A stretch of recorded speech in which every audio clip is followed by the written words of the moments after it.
Друзья, очень многое нам не говорят. Даже то, что открывают в последнее время ученые. И не меняется система образования, все так же продолжают учить, что человек произошел от обезьяны.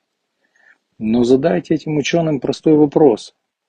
Если вы все знаете, объясните, почему тогда на Южном полюсе акулы под 40 метров стоят хвостами вниз, море ракушек и даже целые города, а мамонты замерзли целиком, с травой во рту.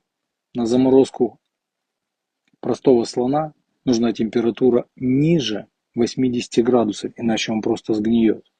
А все это было сказано в Библии, что был потоп. Как он произошел? На каналах Салтаненко ты узнаешь больше. Метеориты из льда.